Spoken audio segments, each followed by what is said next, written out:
getting your reactions on this. But for right now, let's go across to our correspondent Shweta Bajaj, who joins us from the newsroom. Shweta, first and foremost, are we looking at deflation now? Well, that's a very difficult question, but at this point in time, even if it does, a deflation trend does set in the economy, it's very clear that if deflation exists for, say, next few weeks or for a few weeks and then comes back again to the 0% level and then goes anywhere above, say, about 0 to 2%, it will be very, very healthy for the economy. But for a deflation trend to set in for about 2 to 3 months, that would be very, very harmful for the economy.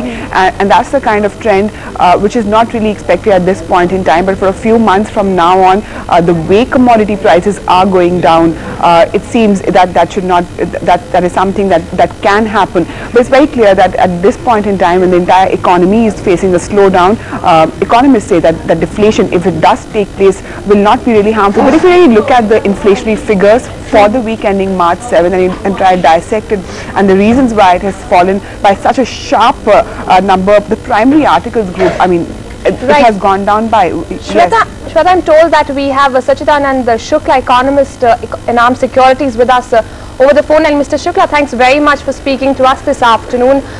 The inflation figure is an all-time low, 0.44%. It's touched below zero level. What do you make out of this figure?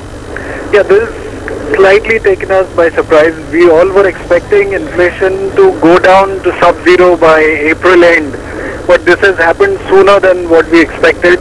But this will be a temporary statistical deflation.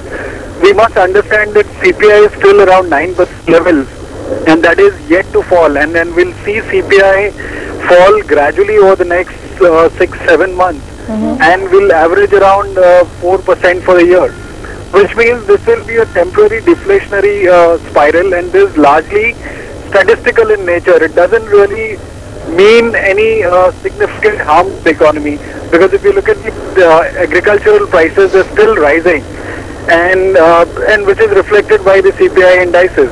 So I don't really see this as a harmful thing for the economy.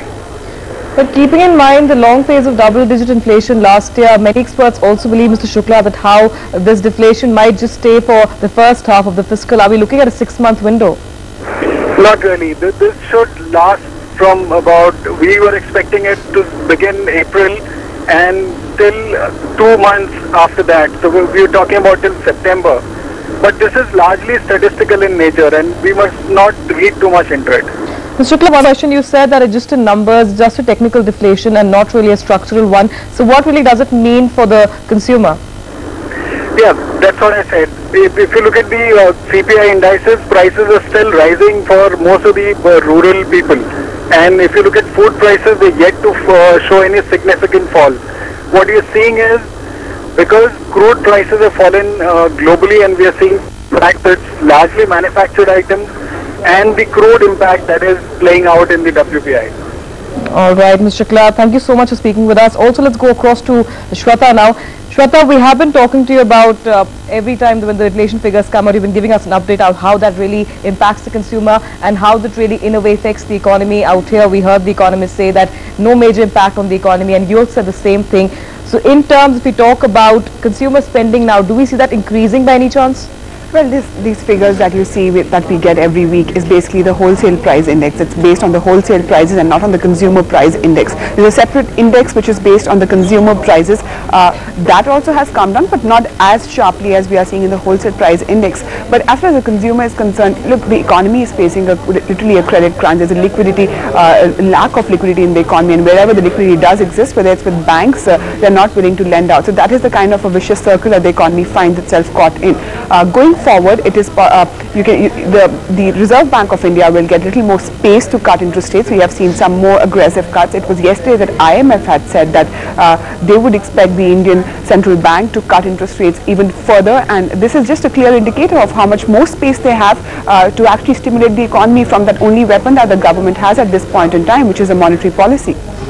Right, so a lot of flexibility there in that window. Thank you so much, Shweta, for joining us with that update on the inflation figures. In other news now.